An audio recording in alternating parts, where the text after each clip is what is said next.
If you want to spend this next year getting in the best shape of your life, this podcast episode is for you because I'm going to go into more details than I ever have when it comes to your nutrition, your training, and I'll share all of the most incredible hacks with you that I've used throughout my journey of increasing my muscle mass, lowering my body fat percentage, and feeling so good inside out. Whether you're in a situation right now where you just want to lose a little bit of belly fat or inner thigh fat, or you want to recomposition your body, get lean versus bulky, become stronger than ever before, and really see that massive progress that maybe you haven't been able to experience because you've been feeling a little stagnant in your fitness journey recently, I'm going to break it all down today. And we're going to go a little bit deeper than just speaking about the basics. Because I'm sure if you're watching or listening to my Challenge Your Norm podcast, you already know that if you want to lose weight, you have to be in a caloric deficit. If you're gaining weight, it's because you're in a caloric surplus. And so we want to talk today about how to do it in a way where you actually are building muscle, getting more of that lean look. If that is what you are seeking, that is what you want, which is most people who I work with, that is kind of what they are looking to gain, build muscle while having a good body fat percentage so that they look defined while feeling and becoming stronger than ever. Because there is just no better feeling than feeling strong in your body. Hi, my name is Pernilla, and this is my Challenge Your Norm podcast. I'm absolutely obsessed with anything related to personal development. And well, to grow, we got to challenge our norm. And so on this podcast, we chat about life and how we can challenge our normal way of living it to make it greater than we could have ever imagined. Just one little belief, habit, bold move, and challenge at a time.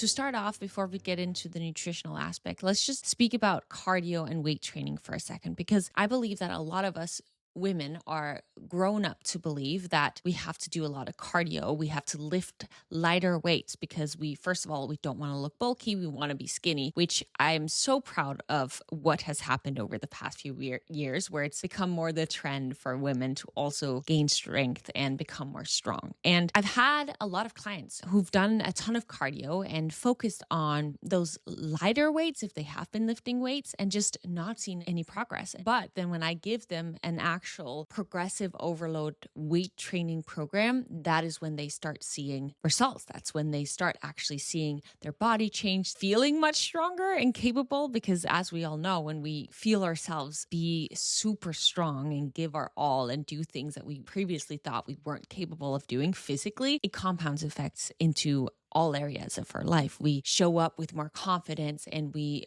are willing and capable and eager to take more bold actions in life. I've worked with clients who've done marathons in the past and run on a daily basis and just not been able to see, first of all, definition in their body, but also not been able to lose weight. Because what often happens when we focus solely on cardio, it can be an incredible way to lose weight if you adjust your nutrition accordingly. But what happens often when we increase our cardio and burn more calories that way is that we get more hungry. We want to eat more food. And if we're not cautious or aware of it, it can be very easy to train for, let's say, an hour of cardio. It can be very easy to eat that amount of calories that we just worked our asses off to burn off in 5 minutes through whatever it is that we choose to eat, because we deserved that sweet treat. We deserved that treat because we worked so hard. But that's also why we're going to be speaking about nutrition in this podcast episode. And I'm going to break it down how, first of all, can calculate your macros and then start applying it into your life in different ways, depending on what works for your lifestyle and how, specific with it you want to get. And speaking about weight training and cardio, when we're focusing on cardio, all we do is, obviously, there's so many benefits with doing cardio. It's so great for the heart health, for our mood, for just longevity, all sorts and kinds of things. I do cardio because I love it. Like, I feel the need to move my body in that way. But if we solely focus on cardio, if we're talking about just like body recomp wise, what it does is it burns calories. It doesn't really help us recomposition our body other than burn fat if we're in an overall caloric deficit. However, if we focus on also weight training, resistance training, especially progressively overloading resistance training, meaning that for every single session, we go a little bit harder, we push the muscle a little bit further than what we previously have done, our muscles are continuously going to be broken down and thereby restored, rebuilt, stronger than they were before. And if we do hypertrophy weight training, meaning typically doing reps of 8 to 12 reps. Some people will say 6 to 20 reps, 6 to 30 reps, maybe even sometimes, meaning that we're really breaking our muscle down so that it then during our recovery can rebuild itself. If we're doing resistance training that is hypertrophy based on wanting to develop the muscle, if we do that for a certain amount of time, consistently, that's when we can go in and start seeing actual changes, shifts in our body. Oftentimes, as women, like I mentioned, have been told that we shouldn't lift heavy, that we shouldn't really even lift weight. And if we are lifting weights, it's been in the past a lot of light weights, meaning that it's been more endurance-based weight training. And we all have had that sensation of feeling the burn, right? Like if we lift heavy and we get to a place where we feel the burn, that burn is not necessarily a representation of us building muscle. What that burn actually is a result of is lactic acid buildup inside of our muscles. This is something that happens when your muscles produce energy without oxygen. And so it's more about building endurance rather than actually building muscle. If the burn can lead to muscle growth, but typically, we rather would want to lift heavy, really heavy, to the point where, let's say you're trying to aim for 12 reps. We want to lift so heavy that when you're at the 12th rep, you're basically almost at failure. Like you actually most likely could not do a 13th rep. And if you have experienced this, you know that it's not always necessarily that you feel the burn at that point. It's more so that your muscle is literally giving up. It's like, well, it just can't lift it anymore. It's fatigued. It's done. It's over. No more. It's got nothing more in it to give. And so I always, when anyone joins any of my challenges or my community, what I provide, I do now 3 different levels depending on the level that they're in. But what I provide is a progressive overload resistance training program, meaning that every day the workouts look different and there's specific exercises where Monday through Sunday, they have rest days as well. But the exercises, the workouts look different. But by week 2, it's going to be the same structure of workouts so that in week 1, whatever you perform each exercise, whatever weight you use, however many repetitions you do within each exercise, when you then get to week 2, Monday exercise 1, you can, in the app, we've built in this progressive overload so that by week 2, when they get to that first workout of the week, which by the way is an insanely incredible glute focused leg day, when they get to that week 2, they know exactly the exercises to do and they know exactly how much they did during that same workout on week 1 so that when they hit week 2, they know, okay, this week I'm going to try to do just a little bit more than I did during this same workout during each of the exercises in week 1. Meaning that, let's say they were able to do 50-pound squats in week 1 for 9 repetitions.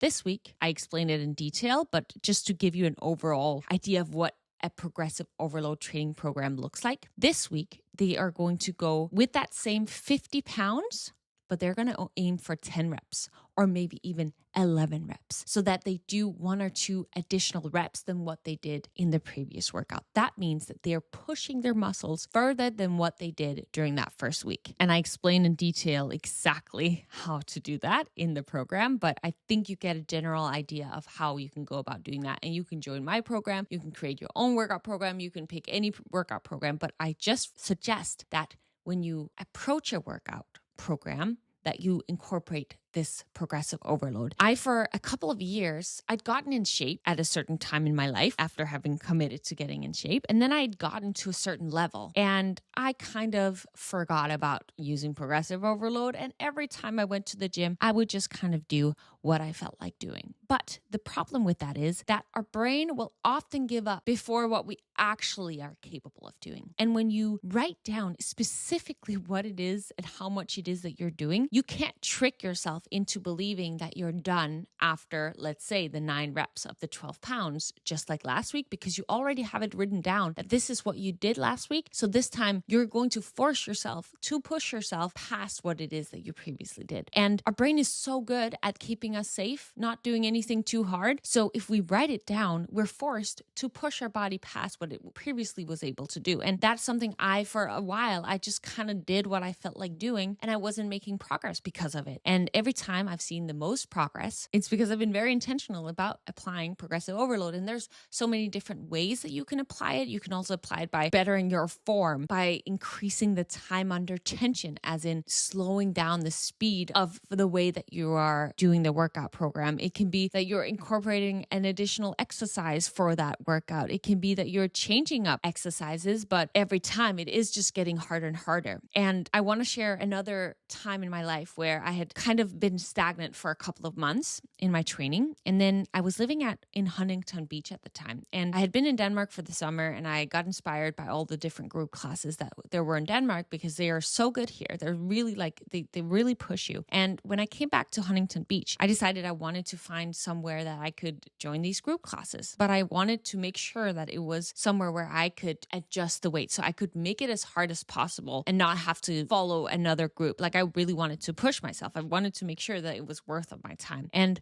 I joined this fitness boot camp situation where we used regular exercises and machines as if we were doing a regular workout at the gym, but it was through a session that you did with a group. And during the, let's say, 5-6 months that I was there, I actually ended up increasing my muscle mass. I got in really incredible shape, because even though I was changing up the workouts every time, because I was surrounded by go-getters, by other people who were there to work out hard, I continuously pushed myself so incredibly hard for every single session that I ended up really building a good amount of muscle. So it's not to say that you can't build muscle through, let's say, doing group classes or changing up things. But for me, when I'm doing it by myself, using progressive overload, as studies have showed and shared, that really is just a great way to assure that you're building muscle. We're going to get to the nutritional aspect in a moment, because I know that that's why a lot of people are here, because it can be simplified so much, how easy it can be when it comes to nutrition. And I think a lot of us tend to make it harder on ourselves than it has to be. But first, I just have a couple little nugget hacks that I would love for you to apply when it comes to your training, and when it comes to recompositioning your body. That has played a massive role for me, because as you know, if you followed me on YouTube or just like my journey, in 2023, I went through a massive body recomp. I just completely increased my muscle mass and lowered my body fat in like a recomposition way. Like, I didn't bulk and then cut like typical bodybuilders do. And to explain what it is that I did during that phase, I do need to explain to you the nutrition part, but a big change that I made was the way in which I trained. And one of the things that I really started focusing on was my range of motion, not cutting myself short in any exercise, and not compromising my form or my range of motion in any way to make it easier on myself. Like, I just focused on fully completing the exercise to the fullest degree and focusing on the full range of motion, where previously I wouldn't always do that. And I assured that I was lowering the bar, let's say, for 2 counts and lifting it up for 2 counts, where previously maybe I would not go all the way down, and maybe I would kind of move through the exercise very fast. But we want to give it that 2 seconds in each direction to assure that we fully push our muscles to the extent that they need to be pushed in order to actually be broken down and then grow. Another thing that I have done, I would say, throughout my entire fitness journey and learned and practiced, is developing that mind-muscle connection. Like, for example, I recently made a new video for my December Transformation Challengers. If you're new to this channel, then you may not know I run these challenges every single month, where I take a group of beautiful individuals through workout, nutrition, journaling, challenge, just like give them tools to help them shift their identity and create these habits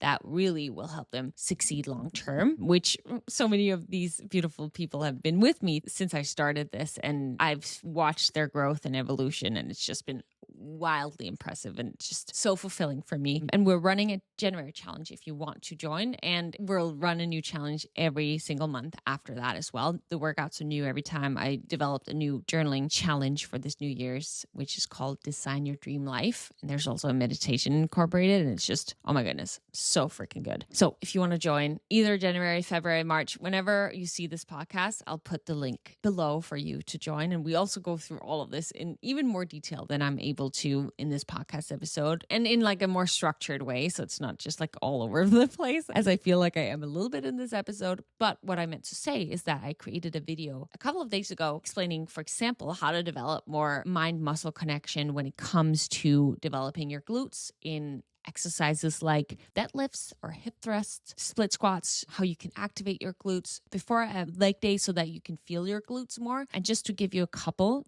of ideas, something that you can do if you're trying to build more mind muscle connection when it comes to your glutes is that before your leg day, you could take a band and just do some lateral walks, fire hydrants, glute bridges with like your knees going in and out, just a couple of activating of the glutes exercises so that when you start performing those more heavier compound movements, which by the way, you should start each of your workouts with the heavier compound movements and then move on to the more isolation movements. I do that with all my workouts, and that's just what's been scientifically proven. In the case you decide to create your own workout program, that's just like something that's a little bit important to be aware of. And if you don't know what a compound movement is, it's a movement where you incorporate more muscles at once. So squats, deadlifts, hip thrusts. It can be pull-ups. If you do a back day, like start with those heavier exercises first, and then you can move on into the isolation movements, which could be, single leg kickback or a bicep curl or movements that are more isolating for a single muscle at a time. But to give you a couple more tips when it comes to feeling your glutes more when in those heavier compound movements, something that I've done is, for example, if you're doing hip thrust, you can take a long band. If you're watching this on video, I'll kind of show with my hands. You can take a long band, like not a short band that you would put just above your knees, but a long band, and you would put it by your waist, around your waist, and attach it to something behind you so that when you are doing the deadlift movement, you will be hinging your hips and squeezing your glutes in the same way as you would if you were doing a hip thrust. So it's kind of like an extra glute activation while you're doing your heavy deadlifts. And something else that you can do is put a small band just above your knees so that you're focusing on pushing your knees out as you're doing the deadlift. And you can also put a band just above your knees in your hip thrust, for example, because as you're forcing your knees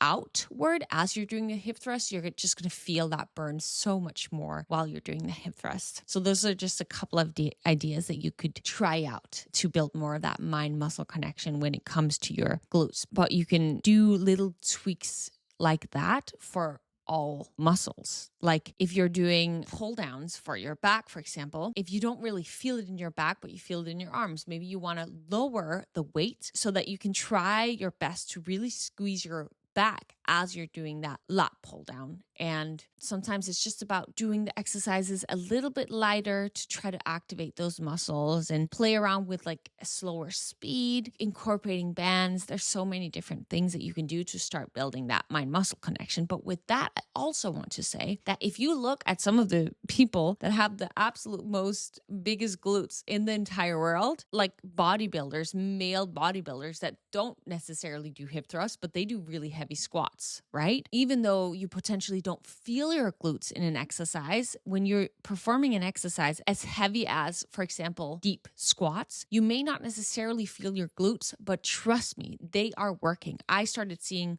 big glute improvements when I started incorporating squats, even though I don't feel my glutes the most. I feel my quads more than I feel my glutes, but my glutes are still working massively. So sometimes when you're doing those heavy compound lifts, trust that your glutes are being worked regardless of whether you feel it or not. And then a little side note, avoid using momentum. If you're using momentum, it's kind of like cheating.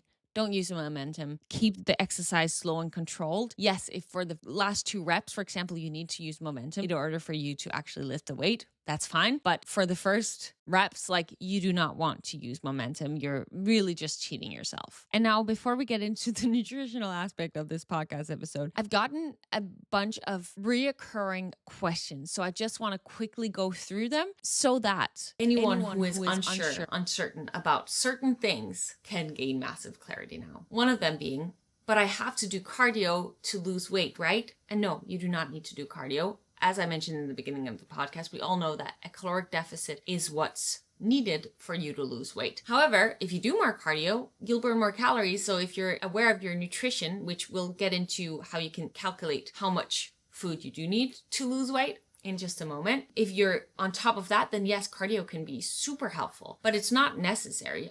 If I ate right and I completely did no cardio, I could still lose weight without it. But I just love it, so I do it because it makes me feel great. And I think everyone should, because it's amazing. But everyone's different, so, you do you. Can I lose weight in just one area? That is a question I get very frequently. And here's the thing. Every single human stores fat in different areas of our body. And when we lower our overall body fat percentage, we will lower our body fat percentage all over our body. However, some people, like myself, tend to store most of my fat in my thighs. And that means that my upper body may look super defined and lean while I still have majority of my fat on my legs. So that means I can still lower my fat on my thighs, which I've had at times. My thighs have been smaller, at times my thighs have been bigger, depending on my body fat percentage. But if I lower my overall body fat percentage, even though it's the place where it tends to be the most stubborn and go last, it will, as I'm lowering my body fat percentage, it will also be going down. Some people tend to store most of their body fat on their belly. And that again means that if you lower your body fat percentage, it may be the place where it tends to be the most stubborn, but as you're lowering your body fat percentage, which we'll go into detail as to how to do in the nutritional side to this podcast episode, it will eventually lower. Majority of studies have proven that no matter how many crunches you make, it's not gonna reduce the body fat in the area that you are working out. What I would focus on, however, is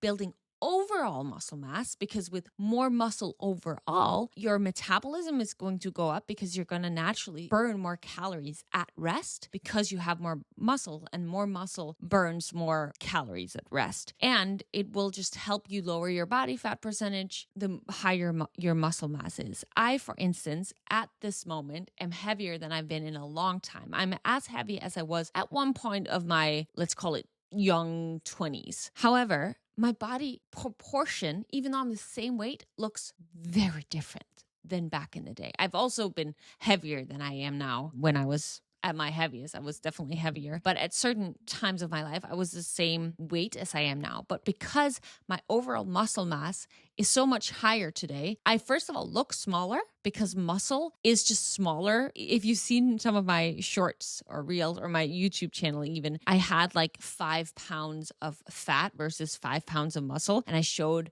how much of a difference it looks. Like, it almost looks like the fat looks double as big as the muscle because it's just more dense. So as you build muscle and you recomp your body through a higher muscle mass, lower body fat percentage, even though you may weigh the same, your body's just going to look completely different. So if you're someone who wants to lower your body fat in one area, focus on lowering your overall body fat percentage rather than doing a bunch of inner thigh exercises and a bunch of crunches. Yes, I think you should train all of your legs. You should train your core. Like, you should train these muscles, but feeling that burning sensations, like I think a lot of women do, like they'll do a bunch of whatever it is where they feel that burn. Like I already mentioned, that's more so a result of build up lactic acid rather than actually building muscle in that area. So that's just something to keep in mind. Can I outtrain a bad diet? As I mentioned before, it can take you 5 minutes to eat the amount of food that you just spent 1 full hour of hardcore training session to burn off. So I would suggest it's a mix of both. Something that I spoke with my boyfriend's girlfriend about it yesterday. She's so into health and just really eating foods that have nothing artificial, that isn't wholesome foods. And I was asking her because she just gave birth to my nephew a little over a year ago, and she lost the weight right away. She said the reason she thinks that is first of all, that she didn't gain more weight during her pregnancy. Like, she didn't overeat during the pregnancy, as I believe many can do. You know, women get cravings when they are pregnant. So I'm sure like there's no way around it. But I think for her, she only eats whole foods. So she only gained the weight that whatever my nephew weighed. And so when she had given birth, she was back to her normal weight almost right away. And what she was also sharing is how when you eat whole foods, you just feel full and satisfied right away. Like, you don't have that tendency to overeat because whole foods is so filling and it gives you all the nutrients that you need. And that kind of leads into the next question, which is, are abs really made in the kitchen? And I would say, yes, it is. Of course, it's a combination of also training. I train a lot and I train really hard. But if I am not on top of my diet, I lose my abs right away. I've tried that many times whenever I've relaxed. Like, it's a matter of your overall body fat percentage, which comes down to your nutrition. It's kind of annoying, but yeah, abs kind of are made in the kitchen. And then another question that I get a lot is, how do I get lean versus bulky? And what the difference is that two people, same person, can have the exact same amount of build and muscle mass. But if one person has lower body fat, they look more lean. If one person has higher body fat, they look more bulky. It is literally just a matter of the body fat layer that is on top of the muscle. So when women are afraid of lifting weights because they think they're going to be bulky, that is just never going to be the case. It's only going to be the case if they have a high layer of fat on top of their muscles. But the way that you can recomp your body is by building that muscle so that you can lower your body fat percentage. And again, that has to do with your nutrition, how you're eating, whether you're going to get that lean look or bulky look. And I don't think there's anything right with either or. I've gained quite a bit of weight this year and it's felt amazing on me. So it's all about figuring out, what do I want and what works for me and what makes me feel at my best. But just know that when it comes to the difference between looking lean and bulky, it only has to do with that layer of fat on top of the muscle.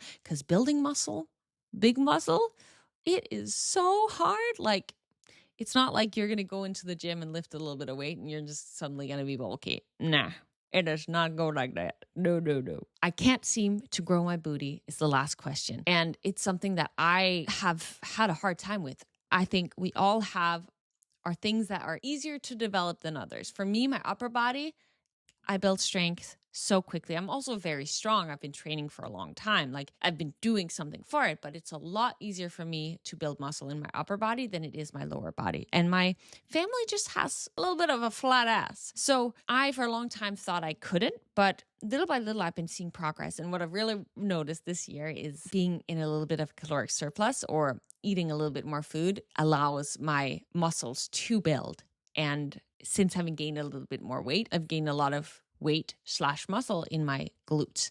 If you watched my 90-day transformation video that I recently shared on my YouTube channel, then you'll have seen that whole journey. But again, it's about building that mind-muscle connection, doing the right types of exercises, which is literally what you get in my challenges. And if you watch my YouTube channel, you also have an idea of the exercises that I'm doing. So you can just copy that if you don't want to join my challenge, because you definitely don't have to. You know, split squats, we all hate them, but we all know that it is also one of the best exercises for the glutes. Hip thrust, squats, deadlifts, kickbacks in different variations, step ups, lunges with pulses is what I do. Doing the right type of exercises and pushing yourself to the limit. I have had a tendency to stop when I got tired, but it's like you always have 2 or 3 reps in you. And it's those 2 or 3 extra reps, whether you do those or not, that determine whether or not your glutes are going to grow. I have someone who's worked out for so long that it takes even more for me to grow today. If you're a newbie, there's this thing called newbie gains that when you just start working out, you can build muscle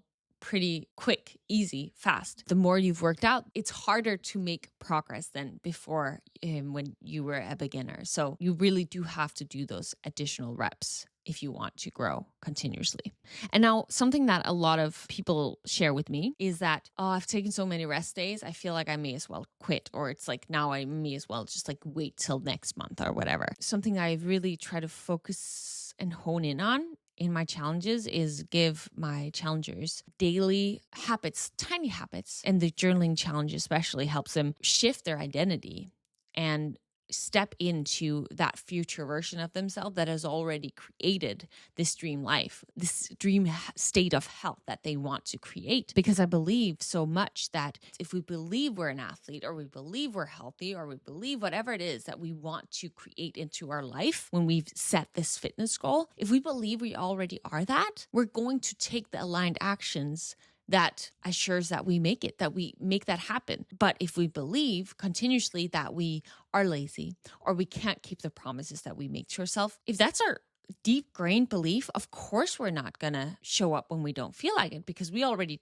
are telling ourselves that I can't do it anyway. I can't show up when it gets hard because I never have. So it's really important to shift that identity and work on every single day, be reminded of stepping into that identity. And a couple of things that you can do to just continuously feel motivated and be re-inspired, re-motivated to show up when you don't feel like it, whether it's for the gym or it's when it comes to nutrition, like you want to grab that cupcake even though you told yourself you weren't going to eat sugar for the next 30 days, or whatever it is that you set your mind to, is you can set your screensaver to some photo or some words that remind you of your goal. You can listen to motivational podcasts or videos on YouTube whenever you feel not motivated to either stick to your nutrition or show up to the workout that you'd promised yourself. Like, listen to someone who's done it, who's gone through the struggle, or athletes that inspire you, or anything that makes you want to step up and not stay stagnant with where it was that you were at beforehand. Maybe you're going to want to write down your why. Like, why is it important and essential and necessary that you show up for yourself? You may have a massive purpose in life that is related to it. Maybe you know that you don't show up as well professionally if you're not in great shape. Maybe it's because you want to be able to run around in the garden with your kids. Maybe it's because you don't want to end in the position that your grandparents ended in or your parents ended in, and today they're not able to do any of the things that they want because they let their health and well-being go. You can create a pump up playlist that will inspire you, motivate you. You can use affirmations. What I used when I wanted to get in shape is I am a badass athlete. It was like, oh my God, first of all, I gave it everything I had in my workouts. If I was feeling lazy on a certain day, it made me show up with so much more strength. And also when I wasn't motivated, when I told myself I am a badass athlete, I would show up anyway because that's what badass athletes do. And I would align my nutrition choices with that. I am a badass athlete. Another affirmation that you could say is I'm light. Maybe you're someone who's always overeaten and you feel heavier after every meal. If you tell yourself I am light, you're going to start to choose nutritional choices that are going to make you feel light. You're going to be better able to run on the runs that you go through because you are light.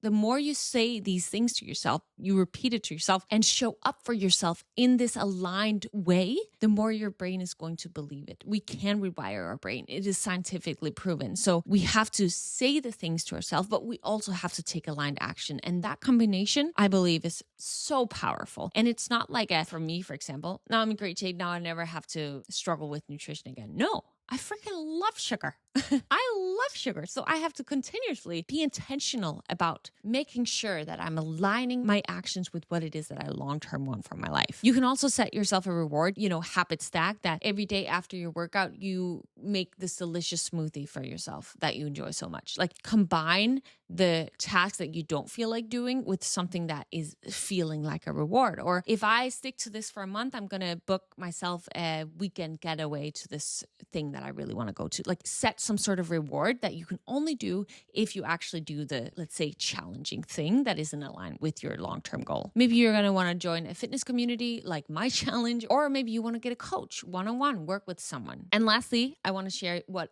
you also can do is visualize that, let's say, after workout emotion, that feeling that you're going to get after you have accomplished the workout, after you have eaten the nutritious meal, after you have meditated or journaled, if that's something that you want to create a habit as well. Because I believe that if you journal every morning, especially if you do my journals, you are going to show up, because you're going to develop such a beautiful relationship with yourself. And as we all know, we show up for the people that we care about. And the more you start caring about yourself and your own well-being, the more you're going to show up for yourself. You know that you wouldn't let down the people that you love, right? You wouldn't. But why do you keep breaking the promises that you make to yourself? It's a challenging question and a rough one, but I think it's important that we take this relationship that we have with ourselves very seriously, because it's going to impact all areas of our life. And especially if you have a fitness goal that is so extremely hard, like staying away from those delicious cookies at 10 p.m. at night when you got a sweet craving,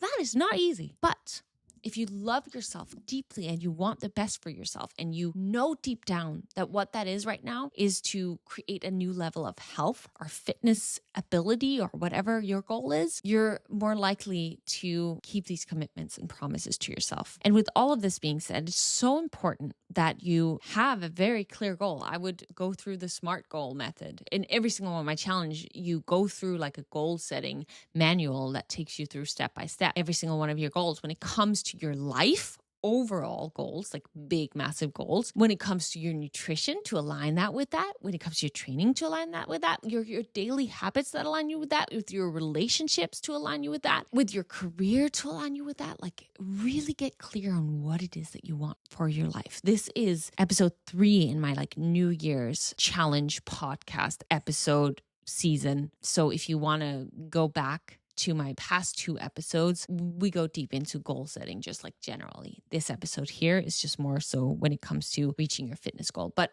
it is very important that you get very clear on that. And that's going to help us in this next part of this podcast, where we're going to be speaking about nutrition. Because saying, I want to get healthier, or I want to lose weight, or I want to get fitter, like that's not clear enough, especially now that we're going to speak about counting and figuring out your macros. It's very important that you're super clear, because otherwise we also can't calculate your macros like we're about to. So does that look like, I want to lose 2 pounds a month for the next 3 months? Half a pound a week? Is it that you want to be able to run a marathon instead of like, I just want to get better at running? Does it mean that you want to sign up for a marathon or a half marathon? Because if you know that specific goal and you know the time frame, I would go in and maybe use the SMART method to, make it measurable, specific, time bound, all these different criteria that SMART goals involve. Then you can really create a structured plan that's going to align with you reaching the goal that you have. A goal could also be, I want to be able to lift 100 pounds in my squats, 100 kilo in my squats, or in my hip thrust, or I want to be able to do a pull-up, which, by the way, if you want to do pull-ups, that's a big part of my programs, because I think that's so fun. And not a lot of women especially can do pull-ups. And I get these challengers who've been with me for a while, like they become so good at pull-ups. A lot of them couldn't even do pull-ups. Now some of them are doing it weighted like I am, and really just increasing our strength when it comes to pull-ups. And I just think that's badass. So figure out whatever your goal is. That's obviously the most important thing out of all of what we are talking about in this episode, because with a clear goal, we have clear direction, and we can set a clear plan and know what we need to do in order for us to get there. If we don't know what it is that we want, our actions are also not going to be clear and specific, because we don't really know what the end destination is. Now, when it comes to the nutrition, inside of my nutritional guide, I also have a meal guide inspiration as to how you can build a meal guide if that's something you want. I also have 300 plus of my incredible high protein recipes that you get when you join one of my challenges or you join my community. Inside of the nutritional guide, I share 3 different nutritional approaches, and we're going to go through one of them in details in today's episode, which is the counting calories and tracking macros. But the other 2 are nutritional awareness on the go and intuitive eating. Nutritional awareness on the go is having a general idea of what the nutritional value is in the different foods that you eat, but you do it in a much more free way, where it's just like, that with each meal you're getting the certain amount of protein that you need, and within a range of whatever calories you're trying to go for. And I share how you can do that. And then the intuitive eating is way more about listening to your body and what it needs and what it feels. Yes, you know that you need, let's say, protein in order to allow your muscles to develop. and to create a body recomp, but it's way more about healing your relationship with food, I would say. Before we get into how to calculate and track your macros, a few things that I find just useful overall, no matter what approach you have, it's avoid skipping meals. I don't know about you, but if I get to a place where I'm super, super hungry, I just eat whatever's in front of me. When I don't skip meals, and I love eating 6 times a day, and I keep myself satisfied throughout the day with high protein intake, I'm much more likely to actually eat the nutrition that is aligned with my goals. So my advice is to avoid skipping meals. Yes, some people, and I myself, have found it super helpful in certain times in my life to try intuitive eating. And if that works for you, go ahead and do that. The skipping meals to try to lose weight, I wouldn't necessarily recommend. And something that I think with today's social media and everything and life just like happening so fast, I really recommend that before you eat anything, that you just get present with yourself and with the meal and take 3 deep breaths and be present with the meal that you're eating so that your body is actually connected with the fact that you're eating food and you're fueling your body. So avoid watching TV or having your phone. And I'm saying this and still doing it sometimes in my life, but I also know that being present with my meal is just the most healthy thing for my digestive system, for my well-being, for the way in which I absorb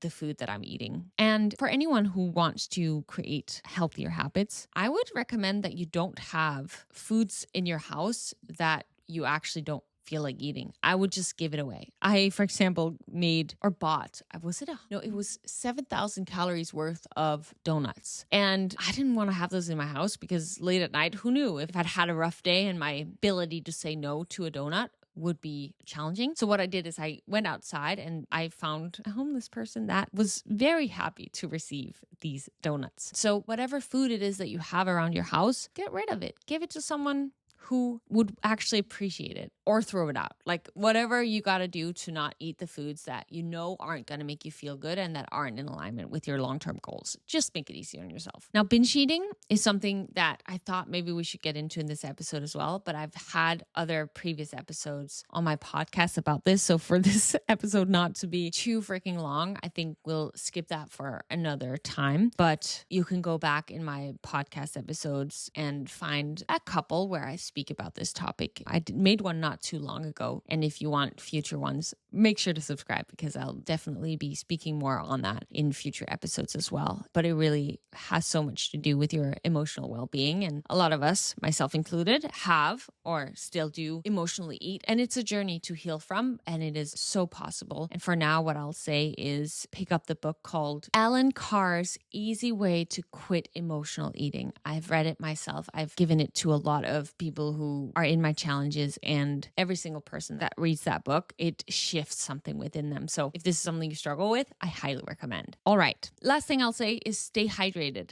Sometimes when we think we're hungry, we're actually just thirsty. Drink enough water. And what I've done is just have a massive water bottle that I fill up every morning. And then when I have that around me, it's so much easier to just drink a bunch of water. And something I just feel like sharing right now is in Ayurveda. I've been on Ayurveda retreats and studied it a little bit. And one of the things that they speak about is eat till you're 3/4 full. We've all had a food coma baby after having eaten too much, and it's not very pleasant. So if you can practice eating till you're 3/4 way full, I think you're just going to naturally feel more energized throughout your day, or at least I do when I'm good about doing that. Like, a massive food coma, especially if it's food that you didn't actually want to eat, it does not feel good. So maybe something to keep in mind moving forward in 2025, if that's something you want to apply. Now, let's dive into how to calculate and track your macros. The first thing that you want to become aware of is what is your TDEE, meaning how much calories your body burns throughout the day when it comes to your exercise, your resting metabolism, the little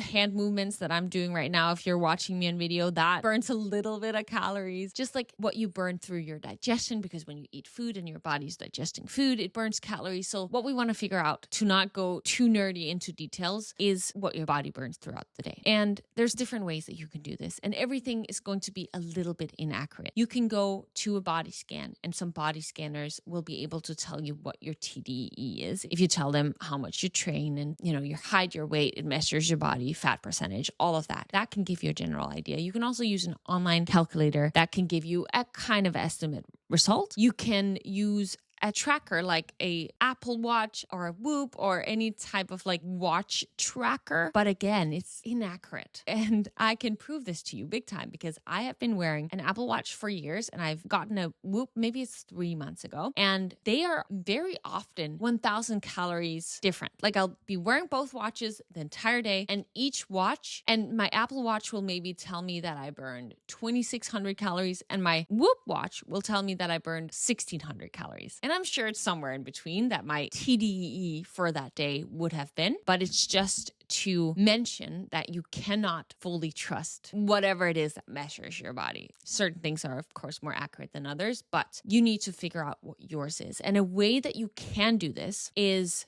try out different calculators online. Maybe you look at your smartwatch, even get a scan, and you figure out a number in between to find your TDEE. Or maybe if you've been eating the same way for a long time and you've been kind of maintaining your weight, you can take 3 days and track everything down that you eat. What you can do is you can measure each of the ingredients that you're putting in your food, track it on, measure how many grams, and then put it into an app like MyFitnessPal or any other meal tracking app, and figure out how much you eat per day in this very typical day of eating. Because once you have an idea of what it is that you eat in a day, and this specific nutrition has been maintaining your body weight, you will know that that is what you typically burn in a day. Now, if you want to calculate what your macros should be for you to hit, let's say, a weight loss goal. If you want to lose, let's give the example of 2 pounds per month / half a pound per week for 3 months. Let's then say that your TDE, with all your movement, with everything that you do, in average, because obviously some days you move more than others, but in average, your TDE, as in everything you burn in a day, is 2,250 calories. If that is your TDE and you want to lose half a pound per week, you have to be in 250 calories deficit per day. The reason this is I'm trying to make this as little complicated as possible. If you want, for every single pound that you want to lose, you have to be in a 3,500 calorie deficit. 1 pound is also the same as half a kilogram-ish. We're just averaging it here, right? So that means if that's accurate, then to lose 1 kilogram of body weight, you have to be in a 7,000 calorie deficit. But going back to the pound, if you want to lose half a pound, since 1 pound is 3,500 calorie deficit, that would be 1,750 calorie deficit per week to lose half a pound, which per day would be 250 calories deficit per day. So to make it easy, whatever your TDEE is, if you want to lose half a pound per week, you have to be in a 250 calories deficit. If you want to lose 1 pound per week, that would be 500 calorie deficit from your original TDEE. This means that if this person that has a 2,250 calorie TDEE wants to lose half a pound a week, she would have to eat 2,000 calories per day, or eat 2,000 calories per day and maintain her level of exercise. Or she could also continue eating 2,250 calories per day, but increase her exercise and burn 250 calories per day extra on top of what it was that she was burning before. So, put simply, if you want to lose half a pound per week, 250 calories is what you need to be in a deficit, either through eating less or moving more. If you want to lose 1 pound per week, you would have to be in a 500 calorie deficit through eating less or moving more. Now, we'll get into body recomp, but to increase your weight, if you're someone who wants to gain weight, same goes. If you want to gain half a pound per week, it's 250 surplus, or 500 surplus if you want to gain 1 pound extra per week. And my advice is to never go too extreme. So if you know you're someone who's like, I need to go ham and all out and I stick with it for a long time till I've reached my goal, go for it. Just make sure you're not hurting yourself. If you're too much in a deficit, you can really go in and damage your body in all sorts of kinds of ways. So make sure you check in with your doctor, your physician, like your professional before you go and do anything extreme with your body. And especially if you want this to be a long-term lifestyle, maybe going at a little bit of a lower pace, aka 250 calories deficit, maybe something you can maintain for a couple of months before you take a little break. And then maybe if you want to lose more, you go for it even more. But be safe. Make sure that you're not doing anything that is unsafe. When it comes to recompositioning your body, I do believe that when I did it, I was supposed to have been in a maintenance to recomp my body. But I do believe I was in a little bit of a deficit during the time when I went from 15.5% body fat to, I was down to 9% at one point. Like my scan said 9%, but 10%, let's say, over those 3 or 4 months period. In the first month, I lost 2% body fat. And in the second month, I think in total it was 3% body fat. So I was down to from 15.5 to 12%, something like that. And then the last couple of months is when it went to the extremes. Now I'm at like 14% or something. I'm a higher body fat percent now. But also my body's different. I think my genetics just allow me to be leaner. So that's not something I ever recommend to any female to do. Typically it's recommended like 18% is like female athlete type of thing. So my body is just different in that way. So please do not try to get down to 10% body fat. That's only like professional bodybuilders that should ever do something like that. But when it comes to body recomp, you really want to go extra hard in those training principles that I shared previously in this episode. And when it comes to nutrition, we're going to talk about protein, and we may as well dive into that now. But to complete the calories, you understand what it takes to lose weight, you understand what it takes to gain weight, and to recomp, you either have to be in maintenance or potentially a slight little deficit. If you move more, potentially a slight surplus, you'll just have to navigate it as you go. But what's really important is, as I mentioned, the training, that you go extra hard on the training with, of course, rest days, because your muscles don't recover during working out. They recover in rest days. You need to allow them time to recover. But protein is really important. And the general rule of thumb when it comes to protein, you've heard me say this many, many times if you've followed me, is 1 gram of protein per pound of ideal body weight. So let's say you're overweight, but you want to get down to a certain weight. You don't have to eat 1 gram of protein per current weight, but whatever your goal weight is or ideal body weight is. However, when body recomping, there's mixed studies on this, but I personally eat more than 1 gram. Like right now, while I'm in Denmark, Christmas holidays, I'm probably eating 1 gram of protein per pound of body weight. But when I have been trying to really recomp my body, I have been eating more protein. I've more so been eating 1.5 grams of protein per pound of ideal body weight. And I have seen massive progress with that. And protein is not just important for building muscle, but it also will help you feel satiated. So if you're someone who's wanting to lower your body fat, something I hear a lot of my challengers say is that when they increase their protein intake and whole foods in general, they almost can't even eat the amount of food that they have to eat, because protein just makes you feel so much more satiated. So highly recommend that you take your protein very seriously. And when you're calculating it, just make sure you get at least that 1 gram of protein per pound of ideal body weight. And now next, what I like to calculate. By the way, you can do all of this through an online calculator just to get an estimate to tell you how much protein, how much fat, and how much carbs you should have. But if you want to kind of get an idea of how to do this yourself, you now know how to figure out what calorie intake you need to get. You also know how much protein you need to intake per day. Now, next up is how much fat you should be taking in per day. And here it's just important to get in your essential fat. And that's typically between 20 to 35% of your overall calorie intake. So some people enjoy eating higher fat diet and other people enjoy eating higher carb diet. And there are, just because I get the question a lot, like how much percentage should I have? And just to make something very clear, there are really shredded people who eat higher carbs and lower fats. And there are really shredded people who eat higher fats and no carbs, basically, like people who eat a ketogenic lifestyle. So as long as you hit your essential fat needs, which every human needs their essential fats to function for multiple reasons that we won't get into now, as long as you hit your essential fats, you can decide, let's say you do 25% fat, you can eat the remainder of that as carbs. Maybe you want 35% fat, remainder of that being carbs, 20% fat, remainder of that being carbs. So however much fat you choose to take in every day, you can just have the remaining thing be carbs. And I'm someone who does more the nutritional awareness on the go approach, which is one of the approaches that I share in my nutritional guide inside of my challenges. Because I have tracked for so long, I have a general idea of what is in the different food. But the only thing I'm mostly focused on is my protein intake. And also that I get some carbs before a workout, because I do feel that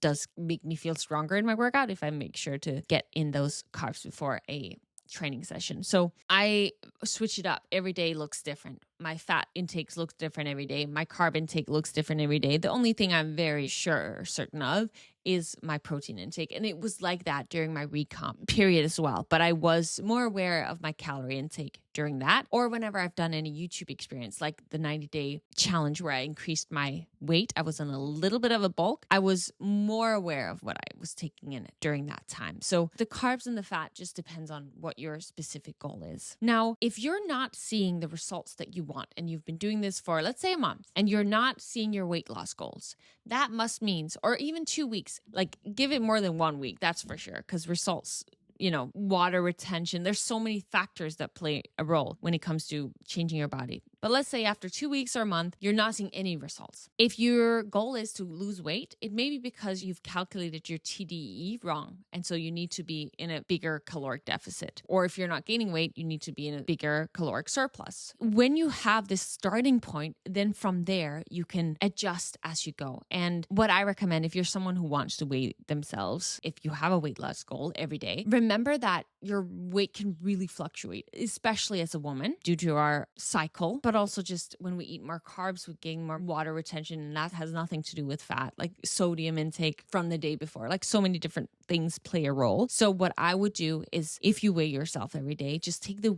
weekly average. And if you see that the scale is going down on a weekly average way, then you know you're on right track. And if it's not, then that's where you can go in and adjust. Now, I feel like I've been talking for ages and hours and hours. If you want to speak with me weekly and chat with me daily and get my workout program, my nutritional guide to actually help you get through this, all of my goal setting manuals, my new journaling challenge, and there are many more journaling challenges in there as well, then I hope you want to join my community or my January challenge, February challenge, whenever it is that you're listening to this podcast episode, because it's just beautiful to be a part of. And you don't know the value when you haven't been in it. It's like one of those things where you just have a nudge, an urge to do something, but you don't really know why. The people who've joined these challenges, it really has helped them shift their identity and shift their life in the direction of the life that they deep down want to live. So yes, it may be, you may join because you want to hit a certain fitness goal, but just know that it's going to impact your life in so many more ways. And if you want to hang out with me some more on this podcast, I hope you want to subscribe. And if you found it useful, share it with a friend. I'm trying to grow my podcast channel a lot this year, and reviews and stars and sharing, all of those things mean the world to me. But you just listening means the world to me. So thank you so much for being here today. And as always, remember to take care of yourself, and that in order for you to grow, you have to challenge your norm. Bye.